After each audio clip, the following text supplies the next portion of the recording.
Ladies and gentlemen, welcome to this session that is dealing with a hot new topic.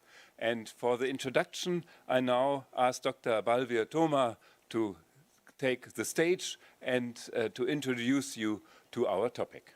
Please. Good afternoon, everyone. Topic is orbiting the global health, navigating the nexus of space and health. It's my pleasure to welcome you all in this exciting session. The rapid advancement in the space exploration over recent years have opened up a world of possibilities. Government mission to Moon and Mars and the rise of private space companies are reshaping our understanding of what is possible. These developments are not just about venturing beyond Earth, but also about solving critical problems here at home, especially in the healthcare. We have already seen how space technologies are leveraged to address global health challenges, from satellite systems that help monitor environmental and climate changes to the telemedicine powered by the space-based communication. Space is becoming vital in advancing health outcomes, the cost-effective development in healthcare,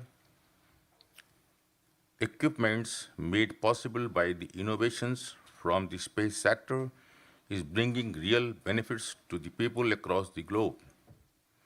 Some key benefits of space technologies to global health identified by the United Nations Office of Outer Space Affairs includes telemedicine and the telehealth, teleepidemiology for epidemic and disease monitoring, disaster management and humanitarian aids. Devices developed based on space technologies have further enhanced the medical imaging and diagnostics, health monitoring, babies, vaccine development, and drug testing.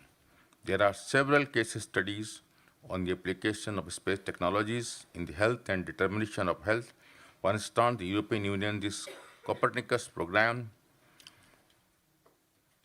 uses Earth observation data to monitor climate change and the environmental factors that influence disease patterns, especially in the cases of vector-borne diseases. By linking environmental data to the health outcome, authorities are better equipped to protect and predict outbreaks of diseases like dengue and Zika, which are highly sensitive to the changes in the weather and landscape.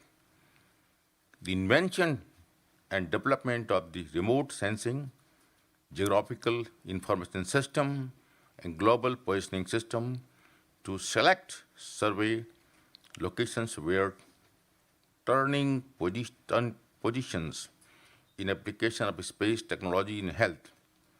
Knowing the temporal and the spatial distribution of the vector population is critical to understanding the incidence of the diseases and the size of the human population at risk. However, given some countries' geographical expenses and the diversities, analyzing the pattern of disease transmission dynamics is challenging.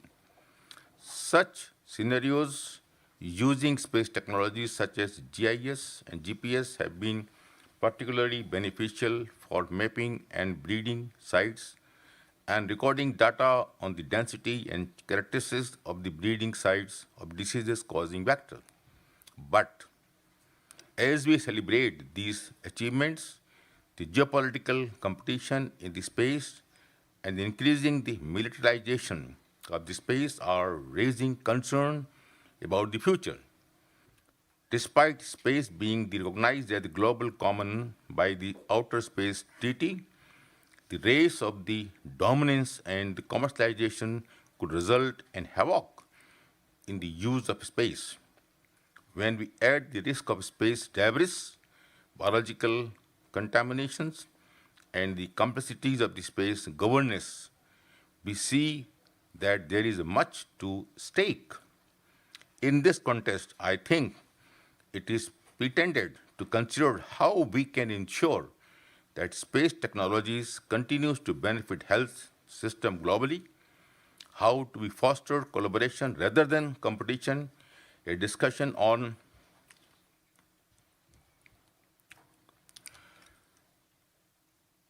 to promote the interdisciplinary governance that ensures space is used responsibly and equitably is needed of the hour. I invite our distinguished moderators and the panelists to share their insight and help us to understand how to strike the right balance between opportunity and responsibility, competition and cooperation as we navigate this new frontier together. Thank you, and I look forward to engaging in a very beautiful, good discussion. Thank you very much.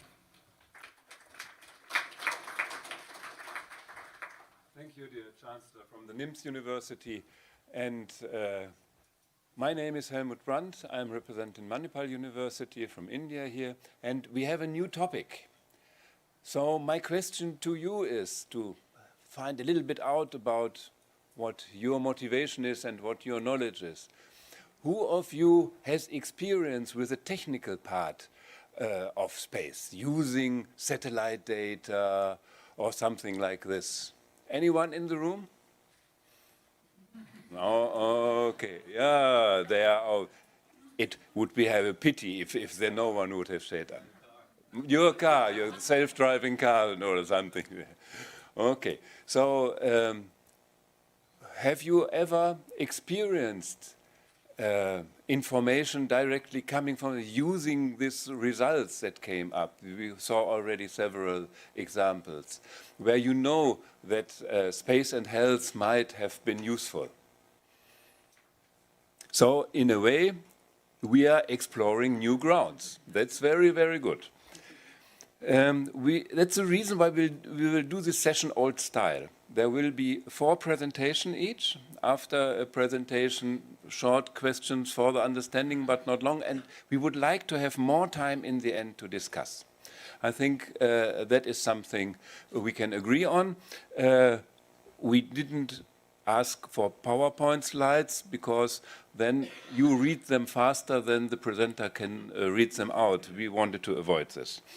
And I have to start with apologies. Kishan Taka, who wanted to come, who runs a new startup and using satellite data for remote sensing, his flight was delayed.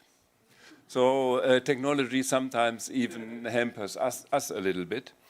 But his company, Galaxy Eye, what a wonderful name. He even had a session with Prime Minister Modi in India about this, and it's a 3-year-old company.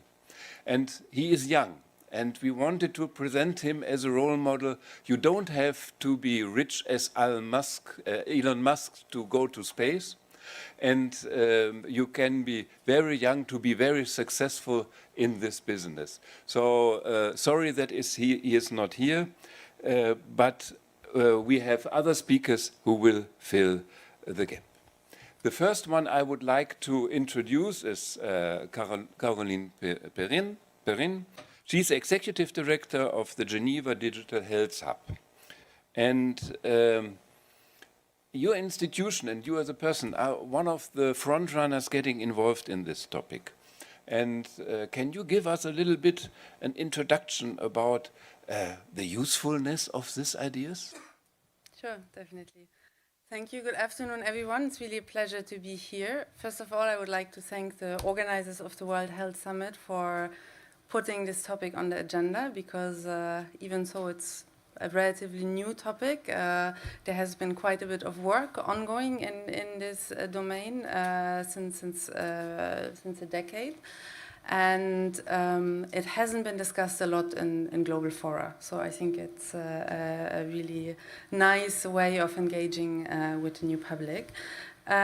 We've heard already some examples of space and global health, but usually when I speak to colleagues or friends about this topic, I get a little bit a look that they are not sure what I'm speaking about, and because it sounds abstract, space and health.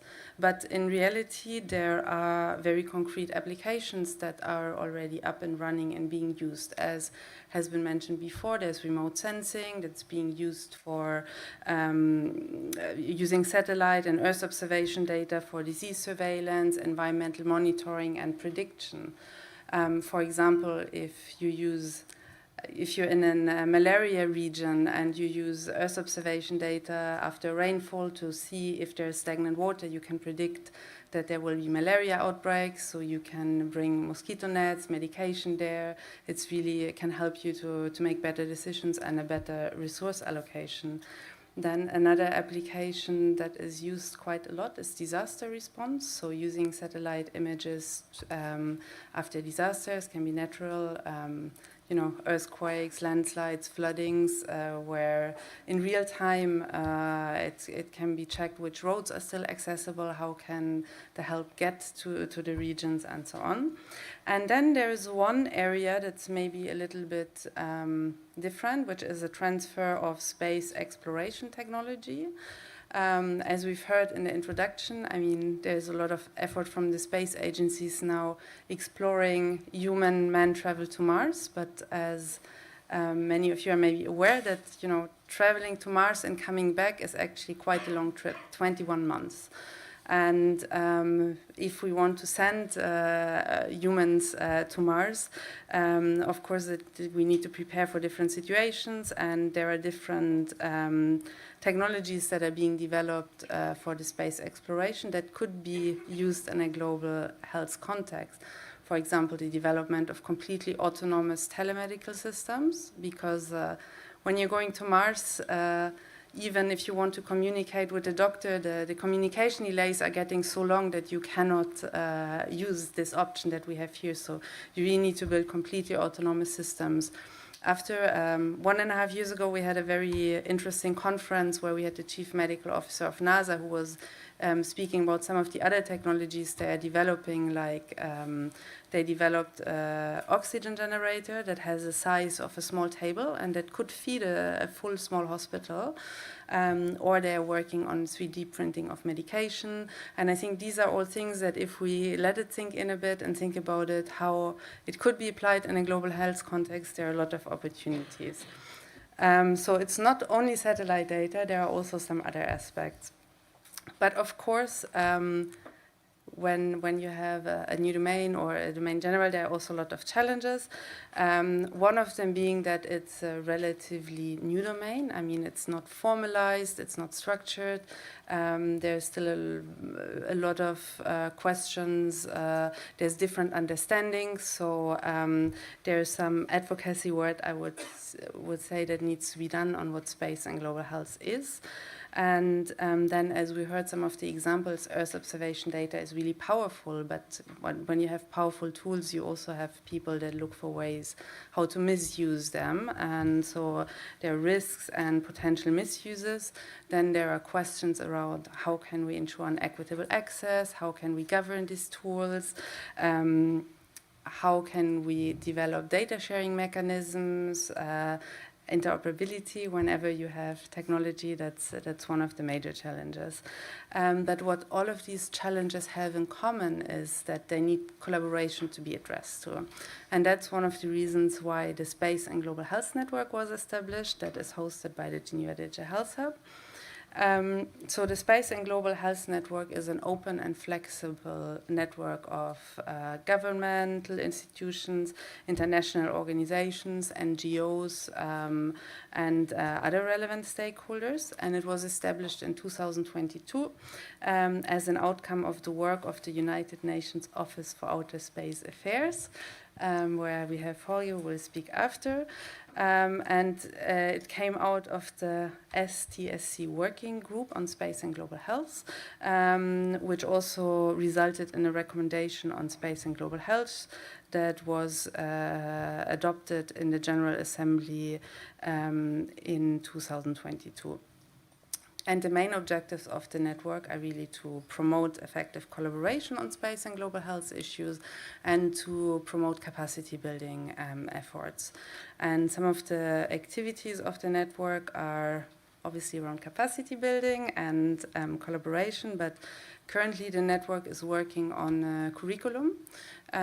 So what are the skills, what are the competencies that one needs who's interested in working on this topic? And then we are also looking at implementing this curriculum in different universities, but also we are developing 2 MOOCs. So one that is addressed more at policymakers and decision makers that outlines a little bit more the different potential, the risks, governance, and so on. And then there will be one MOOC that is more focused on technical aspects, so for students, implementers, and so on. Then we also run events and co-creation events. For example, in May this year, we ran a hackathon in collaboration with the European Space Agency, which really brought together different actors with different backgrounds, different seniority. So there were students, and then there were very senior people. And just as an example, what can come out of these kind of hackathons was we had a heat resilience decision support platform, a concept for an AI for skin health diagnostics, and a disease surveillance platform. And together with ESA, we see these kind of hackathons not only as a way to reinforce collaboration, but also really as a capacity building means, because one of the primary outcomes is really to develop new skills. And then we are also organizing a lot of conferences, webinars, and things like that. So just to conclude, it's a domain that's relatively new. There has been a lot of work that has been going on, but we're still really at the beginning. So we don't expect to come out of the session today with solutions to the grand challenges in this domain. But we have to start somewhere, so we are really grateful that we have the World Health Summit to bring this topic to a global dialogue.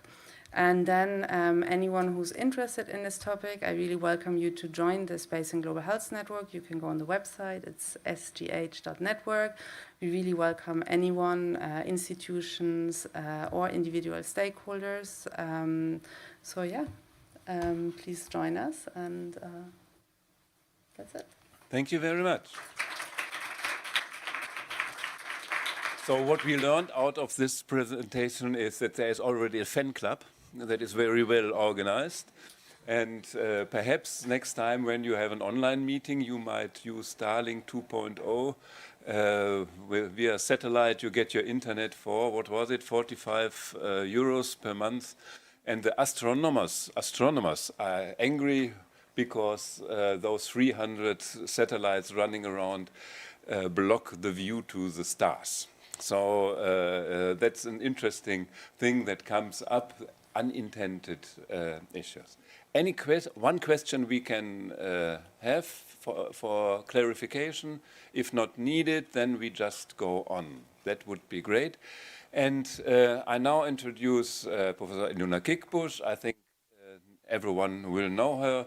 And she is the founder and chair of the International Advisory Board for the Global Health Center from the Geneva Graduate Institute. And I think if you have a question regarding governance, she is the person to answer. I don't think that there was governance before Ilona worked on it. So what do we have to do now? Because you already mentioned there might be misuse. We don't know how can we, the different countries that sometimes don't like each other, how can we bring them together? The floor is yours.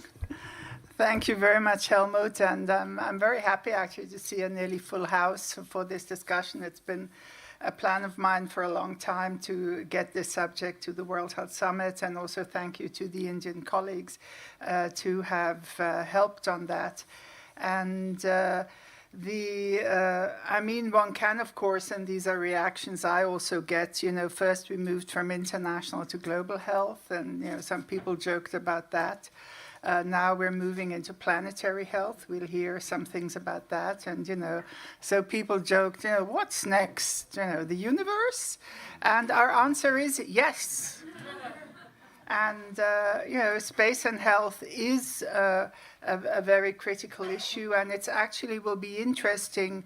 Now we're sort of discussing both, the interrelationship of space technology and global health, but it's even more important if we start to think about it in planetary health terms, because then it's really also a mind shift of a different nature, because then it's not just about the health of us humans, but also, basically the health of us all on this planet.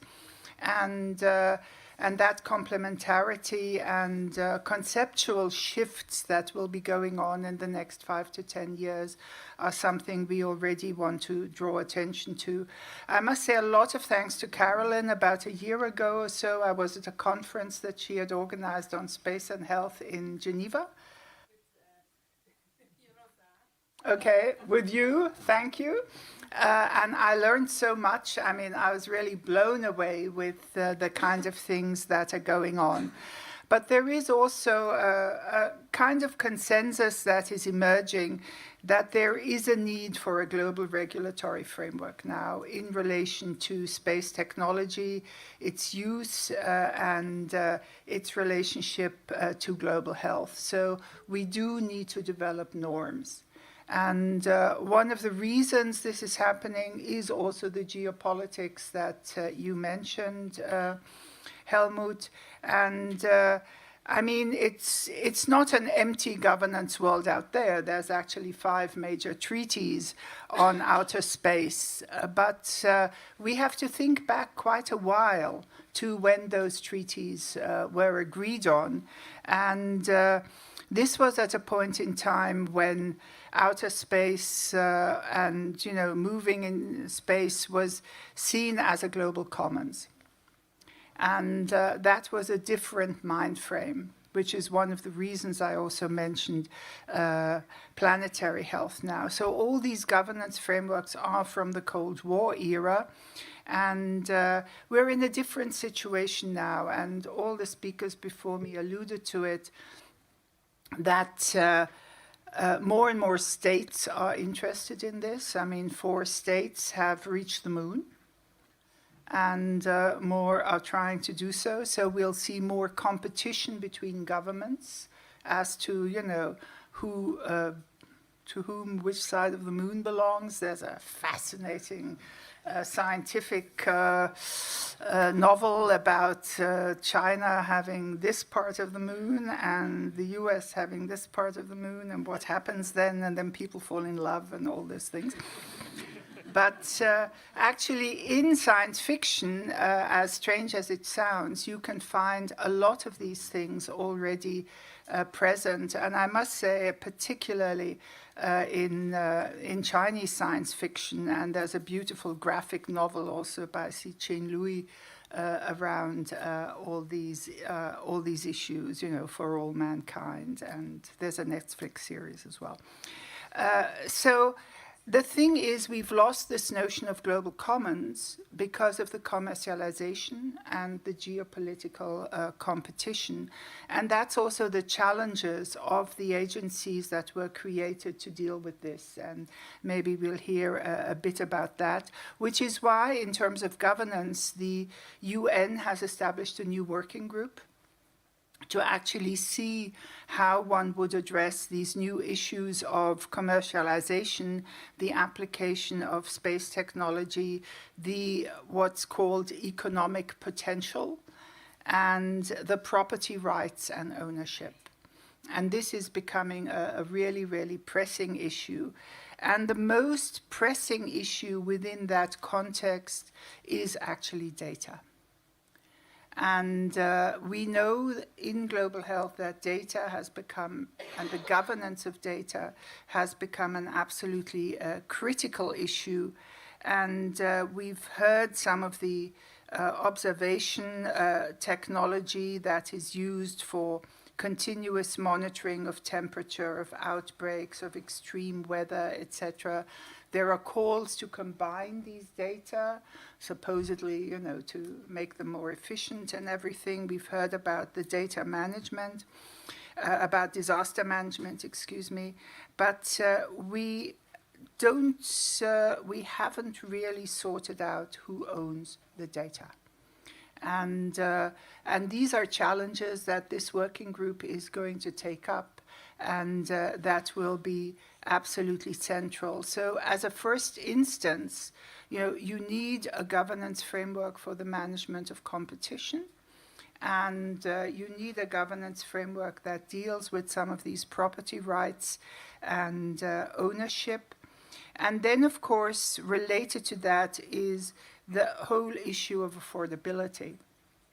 Who can play in this game, and what is the link then between countries in the south, countries in the north, new developing countries. And it's very interesting, a recent article in the ORF Foundation, a big Indian think tank, actually says that India should see itself as a possible norm shaper in relation to space and global health.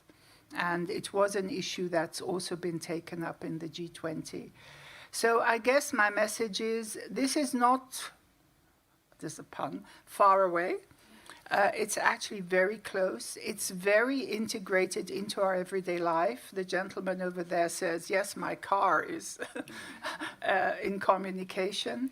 We actually forget how much this has started to influence our everyday life.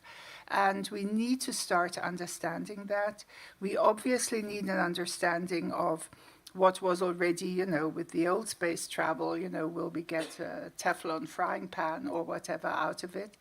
But here are some really, really serious things, because at the same time, we have artificial intelligence, we have new means of communication, we have, new developments in biotechnology, and all these are going to play into this, which shows us that the governance frameworks are going to be very complex. It shows even more that the existing ones don't really work.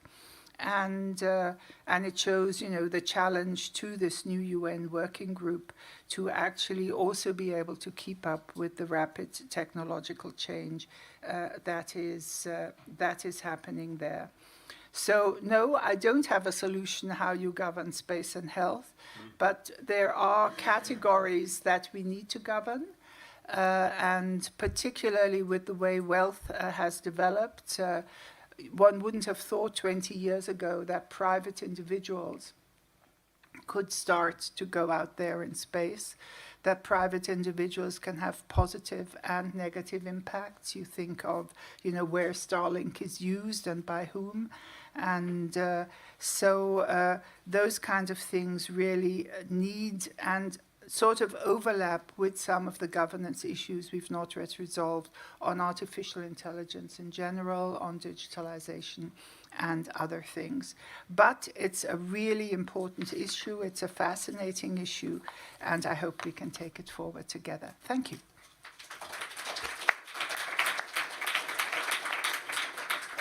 So except the governance, there are other two important missions you gave. If you want to be part of the discussion, read more science fiction. Yeah, because you cannot imagine what you remember. Some people might know what the tricoder is from this medical. Yeah, someone is smiling, and there's even a prize for this, €1 million when you develop such a device from Star Trek. And the other one was that you said 4 countries already have been to the moon. And one nice story is when the first one, the Americans landed there, people from Kerala were already serving tea. Because the saying is people from Kerala are everywhere. So now we go to another country that has been on the moon and on not on the dark side, but on the shadow part. Maybe, yeah. Shadow, so, Ermo Chen, he's from Peking University, and they have an Institute of Global Health and Development. And there he runs a very interesting project, the Planetary Health Axis Project. And it's about planetary health positioning systems. That sounds a little bit disturbing. Are we all watched now? Please. Okay. So I will answer the question that if we are all under the watch at the end of our talk. And firstly, first I will talk something about the data and the planetary boundaries and the viewpoints that the space will affect on global health and also the generalized definition of planetary health. So everyone has mentioned that the data from the space is very useful to overwatching the health on the Earth. But I have to mention that there is something more technical or more details that we can draft them out from the data from space.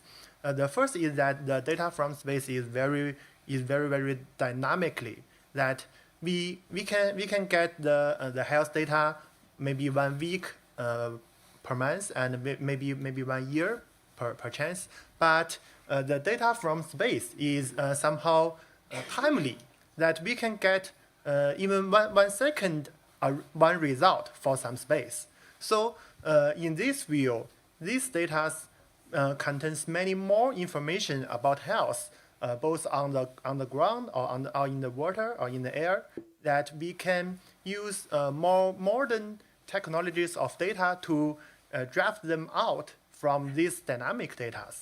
And in the second level, the data from the space is somehow very complex, that it contains different interreaction informations, which we could know from maybe from the forest information to get the animal health data, and maybe from the traffic information and the light information to get the information of health data of humans. And all these engines could make us to know more currently and more clearly to what is happening on Earth from the light, from the space, from the satellites. Yeah, this is the first level. And in the second level, I have to mention that space is also one kind of planetary boundary, which means, which we have two means. The first one is that even we know the space is large, very large, but there is still limited space for us to send satellites and send rockets into the space. I am somehow familiar with the nature science, and there is limited suitable spaces for satellites to overwatching a ground on the Earth permanently. These points is very limited, and almost have already been taken by the areas, by the countries on the world. And so many people has mentioned that the satellites may cover the sky, and many more countries are trying to compete and overarching other spaces in that. So there is limited space in the near space of our Earth. So that limit the development of services for other health or for development or for other economics, which means it will act as a planet boundary. And also, the planet boundary will be affected by space, by the space technologies. Yeah. In this viewpoint, I mean that the planetary boundary is also moving as our technical advantages. I mean, if we look back into 1,000 years ago, we may think the land overseas, we can never get there. So in that time, the issues there may be not concerned by our system, and that is not a planetary boundary. But now it is. So maybe in the recent future, the space outside maybe also be very well used by humanity. So at that time, it may also limit the development of space. Yeah, and in the third level, I want to mention is that the view from space is somehow the most important way that we can deal with many somehow major, but in a total view it is minor issues to settle with the real humanity health. That I mean to view the global from the space. We have only one Earth, so if we do a simple calculation that if we want to grow even a little positive amount, we mean maybe 1%, and in a long enough time, the total amount will access, even no matter what the total number is, we will also exceed that. That means to this point, the terminal solution to planetary health is space. That means the only way to settle with planetary boundary and human health is to go to space.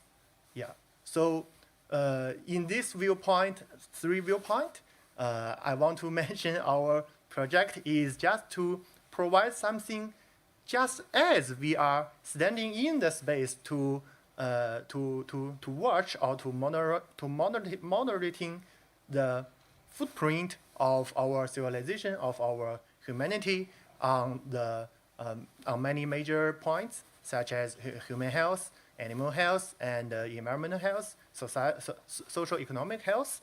That at least we can know where we are from the viewpoint of space, using the planetary health axis to provide some more information on the location of ourselves. And just only if we can know where we are, we can tell where to go. So that's our answer to the question.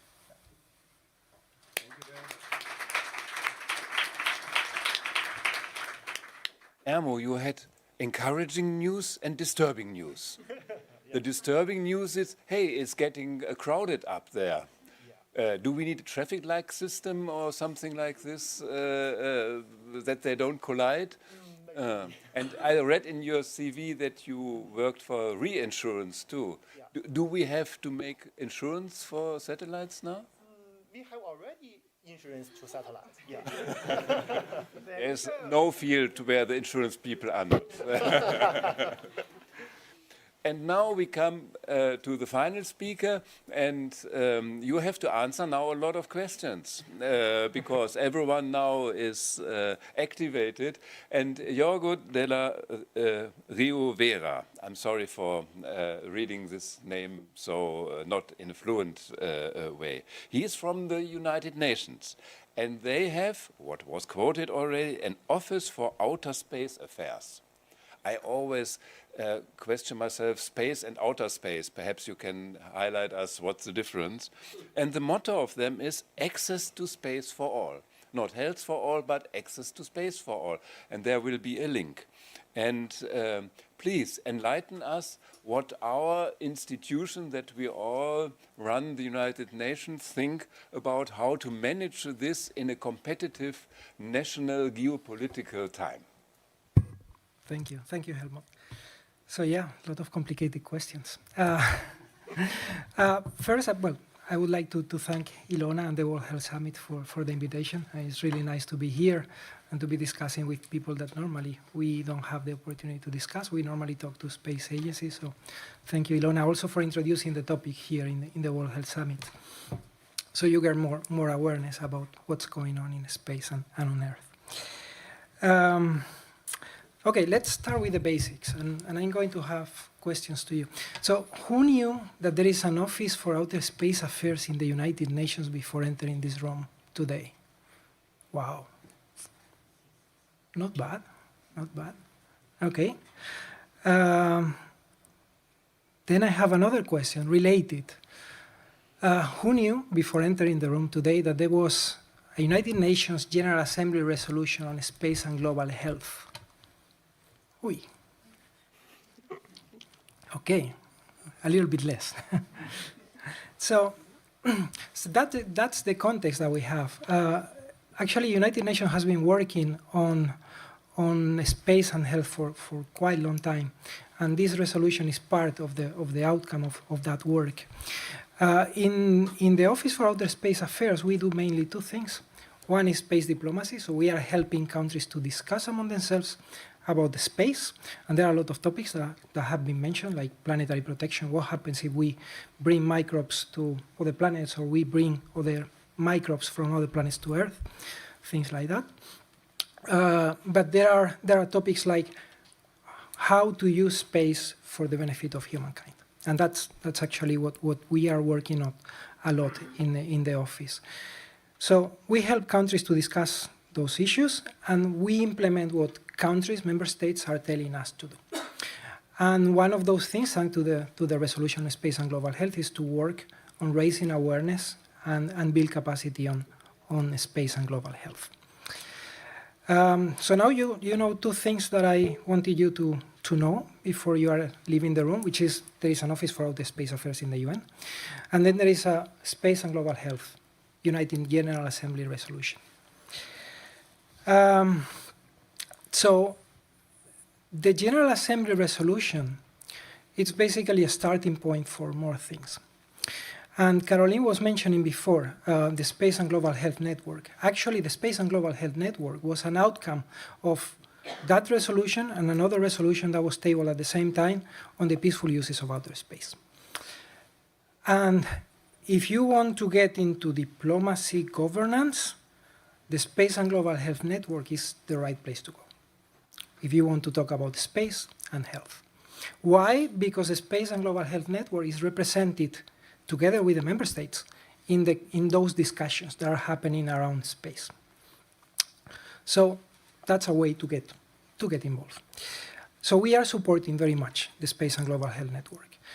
We are, as I mentioned, we are raising awareness, trying to get more people to know that exist, space, health, those are topics that match very well together. And especially we are working with member states also in building those capacities up. So they use space for global health. So what did we do in those respects? It was mentioned earlier, by Ilona actually, that we had a conference last year. The international conference, together with WHO, the World Health Organization, on space and global health. And that conference, that was in November last year, so it was 1 year after the General Assembly resolution, came out with 3 recommendations, 3 very basic recommendations. One, to build a curriculum that is multidisciplinary on space and global health. Why? Because there is a lot of people that don't know about space and global health. So by having that multidisciplinary curriculum, maybe more people know, and more people that is on the health sector learn about space, and more people on the space domain get to know about the health. And those efforts are now being carried out by the Space and Global Health Network. We are supporting there.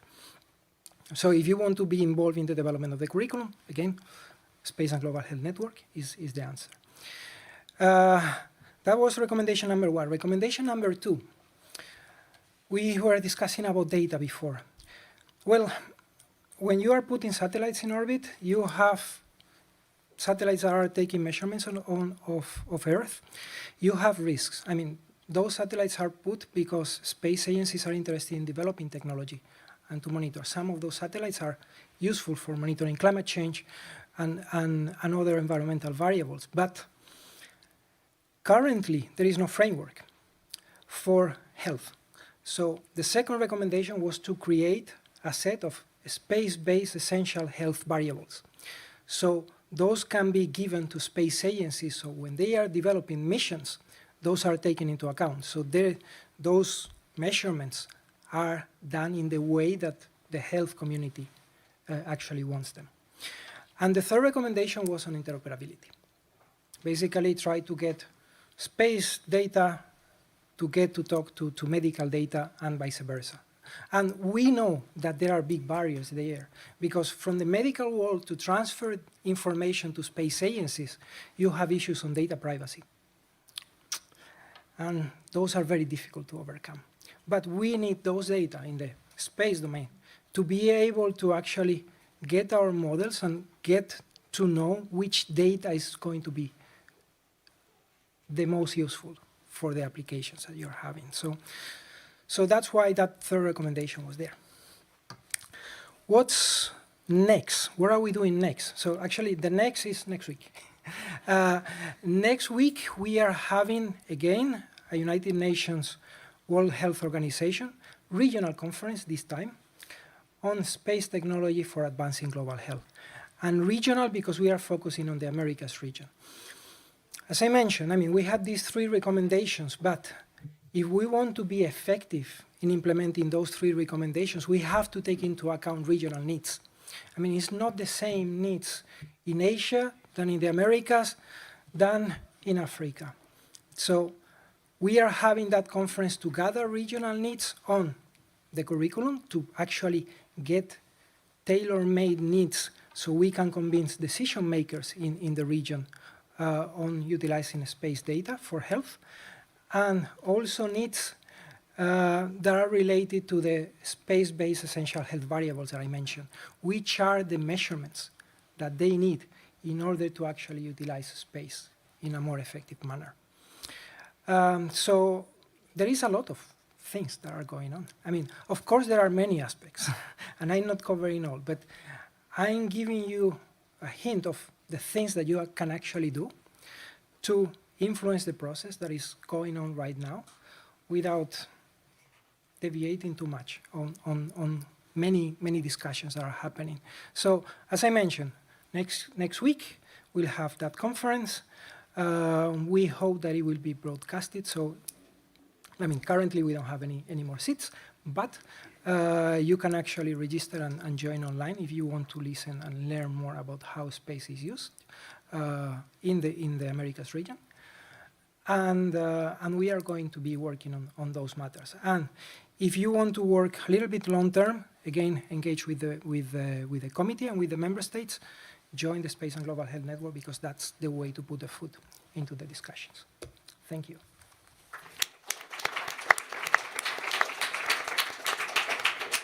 Thank you very much for this. And I guess your subscriptions to the network and to your newsletter will skyrocket now. And the question that came up to my mind, didn't we have similar situations, for example, when there was a discussion about how to deal with Antarctica or the deep sea down there, whom does this belong and so on? Is there something that we can learn from there, or do we really have to invent a new wheel? Yeah. Okay. Yeah. It's working. Well, I mean, there are I think Antarctica and space are different because there are many things that you can consider space resources. And actually, that's the first discussion that is actually happening. What is the definition of a space resource? Is it an orbit? Is it a rock from the moon? What is it? So those discussions are happening now in order to be able to decide how to put governance and to put actually treaties on top of that. I don't think that those discussions are preventing what it has happened before, and there is something that is very clear, which is the Outer Space Treaty. The Outer Space Treaty is, first paragraph is saying something that is enlightening, which is space is the province of humankind. Basically, it's for all. That's it. Thank you. You know, the take-home message from this is a new problem. It's not a problem that we can solve by analogy. 80% of our problems we solve by, oh, it's working here, it might be working there. Here, as Jorge said, there is something new. So your brains can be activated. We need new ideas. I thank all the presentators and for their input. You didn't see any nice slides that we do next time, because otherwise you would just enjoy the artistic photos. And now the floor is open to you. And please raise your hand. We have a running mic, and I will go too, because perhaps I'm quicker than him. Please, what's your question and who shall answer? Thank you very much. It's really interesting and getting to know new things and appreciate the great work. My question is to Rio, and anybody else can answer. How does this work, this innovative work, can help or benefit people who are left behind, people who are poorest of the poorer or the most vulnerable? How can this work benefit them? Number one. And number two is now the satellites are also, satellite wastes are also there in the space, and what can be done about that? Thank you. Thank you. Oops. Can I ask for the second question? Can you repeat the second question? Sorry. It's about the space debris. Yeah, the space is having waste, like because of the satellites and other things. So we are discarding a lot of things in the space. What can be done about it, and how to clear that? Someone has to bring the rubbish out, no? Okay, so first question, you were asking about benefiting the poorer. I mean, the good thing about space is that when you have a satellite orbiting the Earth, it's not basically skipping countries. You have the orbit, and it's actually taking measurements of the whole Earth. So there is no discrimination. The data is there. The data is available. It's actually up to those that can use the data to put it into motion. I mean, there is no discrimination there. And that's why we are working on those space health variables, because those are important. So be sure that all countries actually utilize space for health. Second question, space debris. That's a little bit more difficult. So there are guidelines from the committee on space debris mitigation. I mean, we know that is a problem. And there are also guidelines on long-term sustainability of outer space, because it's not the problem that we have now, it's also looking towards the future. We have to be mindful of that. And the Committee on the Peaceful Uses of Outer Space, which is the committee in the United Nations that is dealing with that, have put forward these two mechanisms, the space debris mitigation guidelines and the long-term sustainability guidelines for outer space activities. So there is work that is ongoing. Who is going to bring the trash down? Sometimes the trash comes by itself. But there is work for the trash that is not coming by itself. Thank you. Manipal is even starting a satellite. The only mission is to deorbit itself, to learn how to deorbit satellites so that they really are destroyed. But you wanted to comment too. Yes, one thing on the last issue is, we used to say there is no way to throw things anymore, and now you can't even throw it into space. That's so. Our vision of what we can do is also while being expanded, is being narrowed in terms of our responsibilities. But in terms of vulnerable populations, I just wanted to say that, and probably Carolyn knows much more about that, but I think one of the most interesting uses of space technology and monitoring is in disaster management, and is really to help the most vulnerable, help people that then, because, first of all, to find people, secondly, of course, even to then make medical care available to them digitally, etc. It's a fascinating area. It's really quite expanded already. It's being used by the UN to help people. Floods, earthquakes, whatever. So this interlink again, on the one hand, trying to predict some of these weather events, which already is helping the most vulnerable if you can get them, somewhere else earlier. But even if disaster strikes, a lot of the observation technology, etc., can support that. So that's just one example that's really being used already. Okay. Then, yeah, I'm coming. So you're allowed to tell who you are and which organization. So I'm Brigitte. I'm the health advisor for the NGO Action Against Hunger in France headquarters. I will just step. Yeah, I have to say I'm learning everything from today. And my main concern was what was written as well, and maybe a question, but what's the level of concern related to the risk of introducing mutated disease, causing agent to Earth and carrying harmful microbes to extra-terrestrial region? What you were saying, there is a risk of bringing disease from Earth to the space and to bring disease from space to Earth. What's the level of concern for that? Because we have been speaking a lot about pandemics, AMR, etc. What's next? Thank you. Who's this question to yours? Thank you again. As they discussed, there have been 2 movies about this. Yeah, this problem. And they terminated itself. Please. Yeah, maybe I can say a few words about this. So there is something that is called planetary protection. There is a topic that is exactly dealing with that. Is to protect the Earth from things that are coming from outside, like microbes that we don't know, from other celestial bodies. And the other way around, to try to avoid that we are contaminated places where potentially there might be life.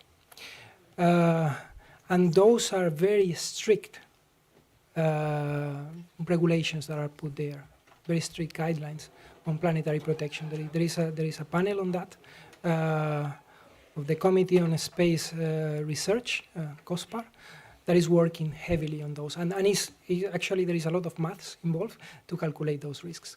So it's very well taken into account, and there is a lot of science behind.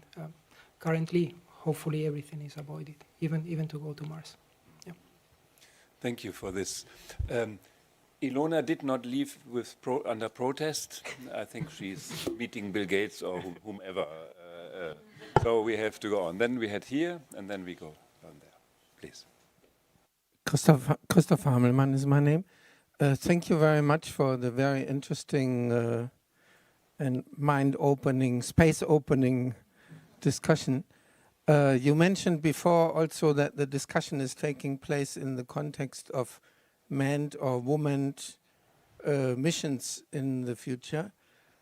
I'm wondering, because that topic was not raised by any of the presenters, is this network also dealing more with biomedical aspects of what is changing for us if we in the future are exposed to the outer space in terms of physiology, in terms of mindset, in terms of psychology, of all these issues? Or is that not topic of the network? In the beginning, we had discussion about this, and yes, there is also the aspect that, when you go to space, you are aging faster, and is there something that we can learn on Earth from that? But then, we have limited resources, so we had to pick some kind of priority topics that would be more pragmatic and maybe produce better results in the beginning. But yeah, it's a topic that is in the broader sense a part of it, but it's unfortunately not one of the priority areas at the moment. Charité has a department for this, a little one at the clinics here dealing with this. Yeah, thank you. My name is Aline Ziemann. I'm a recent global health graduate. And I was just having a question related to the regulatory frameworks, accountability mechanisms, and also good governance. Because when I think about space, those who have access to it is mostly the private sector and governments. But those who bear most of the risks and the benefits is civil society. So I was wondering, how do you meaningfully involve civil society in these regulatory frameworks? How do you ensure that, that they are heard and that they know about those risks and benefits? Thank you.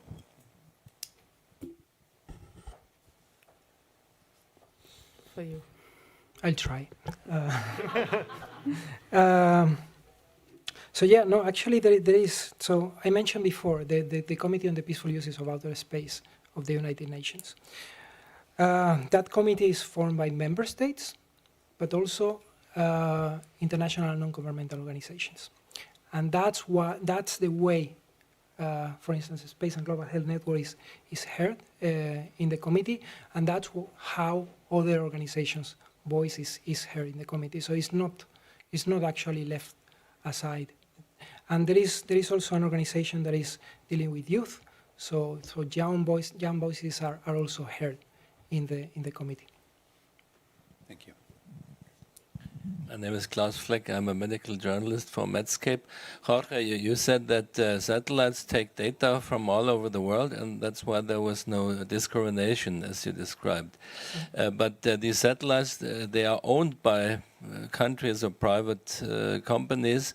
So don't you see the risk that there is a massive competition also, and that maybe countries use the data for their purposes and suppress data that could be helpful for other countries, but would not be in their interest?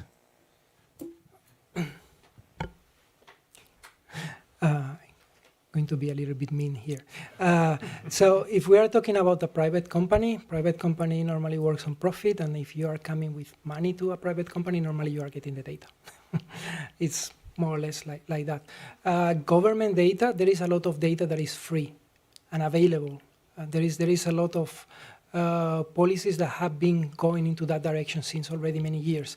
You have, for instance, the European system that is called Copernicus on Earth observation, and all data can be downloaded by anybody. You can actually go to the Copernicus website and get the data. It's 10-meter resolution to actually monitor a lot of variables. So I don't see that risk. That risk is probably if you are going below the chain, if you are going to satellites that have military applications, and those are very, very high resolution, but we are not dealing with those. Am I allowed to shoot down a satellite of another country? That's a bad idea. Yeah, my name is Angela Brandt, I'm Maastricht University. And I would challenge again to say, because I worked and my also family background is more on space and issues and with geophysics, and on the other hand on ocean science, planetology and ocean science. So for me it really is, both belong so tightly together. And when we hear the examples of 3D printing possibilities, manufacturing in space, same as in ocean science and in the blue tech health domain in the moment. When I hear about oxygen tables, same. When I think about adaptation of the body, or what the colleague said from India also, what types of treatments, medication. I see a lot of similarities, geopolitical problems, the ocean, where we, energy production. So for me, I think it needs a governance model which covers both, to go to the space, to go in the depths, deeper in the earth. For me, it's really, if we do it separately, the governance frameworks, I fear it will not, I think it's good always to think beyond and think to get it matched. Thank you. More statement or question, more. Even the astronauts, they are trained underwater, no? But I guess that are other reasons. So, questions, further questions. Thank you. If I'll just go. Francisca Ofira from the Federal Foreign Office. I currently work on global health at the permanent representation in Geneva. And as a policy person, I would come back to the governance issue. I think Professor Kickbusch mentioned some issues that she feels like they need governance, but asking very specifically, do you feel like there are issues on space and global health that urgently or in the short or midterm need a governance solution? Is there issues that you feel should be addressed? And a more long-term question, where would that take place? Just starting to think about that makes my head hurt. Because there are so many organizations that could be relevant. You just mentioned COPUOS, the Committee on the Peaceful Use of Outer Space. But if we talk about satellite use, the International Telecommunications Union might play a role.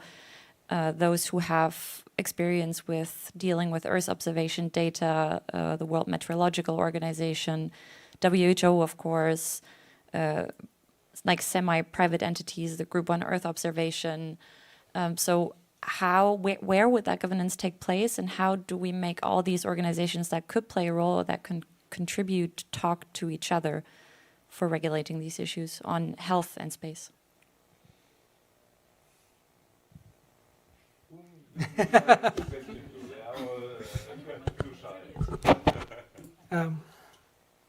You want to go?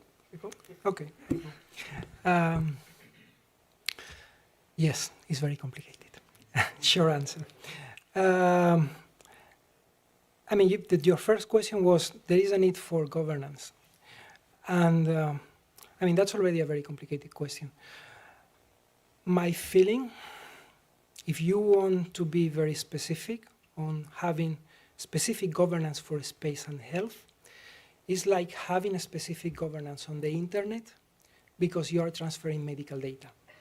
So would be putting a layer of governance on the internet because of internet and health because you are transferring medical data. So for me, I don't feel that need for the moment. What I feel more important is first raising awareness. I mean, there is a lot of people that don't know, and a lot of medical doctors that don't know that space can be used.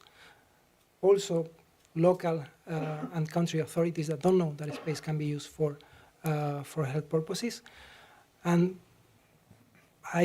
also the space agencies have to be mindful that the data that they are producing have to be produced in a stable manner.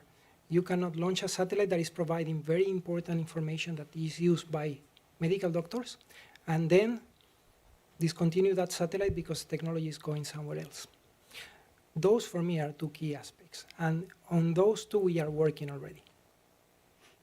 And we are working from the space side, in the Office for Outer Space Affairs. Of course, there are interlinkages with other UN entities. I mean, if you are talking about frequency, you have to involve ITU. If you are talking about health, you have to involve WHO, the World Health Organization. And that's why we are doing the conferences together, because we cannot address those topics ourselves alone. So I hope that that helps a little bit. Probably not completely, but a little. You said it's difficult. It's difficult. Yeah. We will send a man to the moon in this decade. And we do it not because it's easy, we are doing this because it's difficult. Someone said, and then he gave the order to to start the rockets. So I think the challenge is exactly because it's difficult. And we have the same, for example, when we do an internet-based operation with the pet, and suddenly the internet provider has a dropout. Whom can I sue? No? Hello, my name is Pratama, and I'm a policy advisor at Ministry of Health for Government of Canada. My question can be beginner-friendly, since I am an entry-level person. I'm more curious to know if anyone on the panel has an example to provide to help me understand if we have, if any of you folks have provided surveillance support in managing flora and fauna, which is on extent level to low middle income countries. Does that make sense? Like any surveillance support for proper management of flora and fauna in any low middle income countries. Mm-hmm. Or maybe this can not be the priority of this panel, but I was just curious. I mean, I don't have a concrete example, but environmental monitoring is one of the key applications also, and building, like ESA, I know they're working on building models that will allow you also to predict, if you change certain factors to predict things. Like we saw during the Corona pandemic, in Venice, dolphins came back in the city because all the activities, and this is one of the things, for example, they're able now to model, I think, because they're collecting so much data on the environment. But I don't have specific example for. I have, and this is related to the previous question also, that there are different levels, right? In the United Nations, there is the United Nations Organization for Drugs and Crime, and they are actually utilizing satellites for crime activities, so to try to monitor crime activities. And they have one project to try to stop wildlife trafficking utilizing satellites. So that's an example that is very concrete and is supporting actually emerging countries, especially in Africa, where there are a lot of reservoirs of those animals. So that exists, and that support is provided to countries. Yes. And after there's a lot of GIS, using satellite data in Geneva. There's Access Health, where they're mapping what's the closest access to health facilities. It's used a lot for prediction of disease outbreaks, things like that. Yeah, and also our system can provide some more public goods to help people know where the low-income countries are now, and tells people what will happen if these countries are affected, and the importance of helping them will be shown in our system. And this also be an example for doing something from the space for them. Yeah. I have a question to Dr. Thoma. India has such a long history in starting rockets. Even one of your presidents was a rocket scientist. Yes. And would this be a topic that we could put on the regional meeting that we will have in April next year in Delhi, to go on and, for example, discuss with ISRO what they are doing? Well, we can put forward. It's a very, very good question, very good. I think we have to decide it now. We should put forward, because not much is yet been concluded. Everything is now hanging. So probably we have to go further and to achieve something concrete, not really concrete, but near to what we can do for all these things now. Okay, Caroline and Jorg, you have to skip your holidays in April. Delhi is calling. Oh, who was next year? Hi, everyone. Thank you so much for the panel. It was really interesting. And I wanted to go back to the topic that you were saying of crime, because I think many of the applications of satellite images for global health sometimes involve topics that are criminal or are illegal. For example, mining that is connected to malaria, or even like destroying forests. And this often comes like from the state, and the images also come from the state, from the states, from like countries. Do you think this could be a problem or a thing that that puts in bias into the data that we are using for global health? I don't see how, probably because I didn't understand the question well. So the way United Nations operates is under request of member states. We have mandates from member states, and that's where I don't really see the disconnect that you were mentioning. We will have next week, and again I invite you to attend to the conference virtually. We will have a presentations on illegal activities and how those have triggered what you have mentioned, malaria outbreak, and how that can be used by the government to actually be aware that if those activities are happening, maybe those activities are first priority to stop the illegal activity going on, but then they are going to have a second problem, which is an outbreak that is going to affect the population, and they will have to be dealing with that later on. So we are now in health in all policies. Perfect. We can close the circle. I think here was one question. Hi, I'm Sanjay. I'm a director of Institute of Public Health at NIMS University. My question is to Caroline. You said you are working on developing programs, MOOC, on space and global health. So how accessible it will be for all? Or will it be costlier? No, it will be, it's a priority is to make it accessible to everyone. So excellent. It's going to be fully open MOOCs. Thank you. Something from Switzerland for free? Yeah. It's not Switzerland, it's a global effort. Huh? Okay, thank you. I'm Gordon Liu from China, Beijing. You mentioned earlier that your office will sponsor or co-sponsor a conference on space and One Health next week in the U.S., in New York City. Is that what you? No, so we are going to have this regional conference that is focused on the Americas region, Yeah. American and Caribbean, but it's going to take place in Vienna. And the reason we are going to, right? The reason we are going to have it in Vienna, we have invited experts from the region to come to Vienna. We want to involve those that are representing those countries in the Committee on the Peaceful Use of Outer Space to be engaged in the conference, and those people are sitting in Vienna. Okay. That's a reason. Okay, great. So if we are interested in a topic about space and planetary health, and if we propose to organize such a high-level conference in China, Beijing, would you be able to support spiritually, financially, or you will help us find the speakers for us? So what do you mean by you would support such activities? I want to know exactly how you can support us if we do something like that. Mm-hmm. Okay, so then back to the way the office operates. So we have the Space and Global Health resolution, General Assembly resolution. That's why we are working with the Space and Global Health Network. And we are organizing a series of events. We have the international conference, we have a regional conference on Americas this year. Next year, probably we are going to have it on Africa.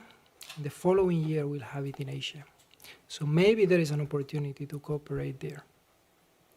Maybe we can talk on the margins. We'll have to follow your schedule.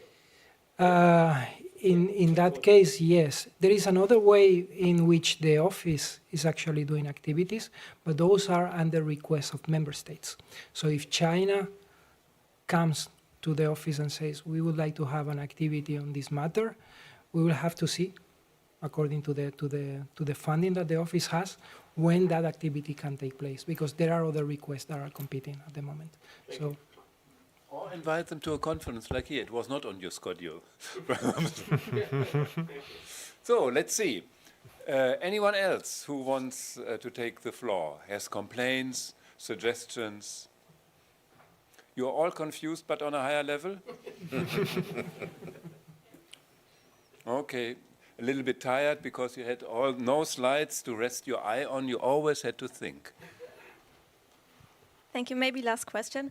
Hi, I'm Juliane Miro. I'm working for the German Alliance on Climate Change and Health, and I'm currently conducting research on the potential health effects of an AMOC collapse, the AMOC being the North Atlantic Current, which is a critical tipping point in a climate system. And my question to Dr. Chen, I think it is, can you actually monitor climate tipping points from space? That's the first question.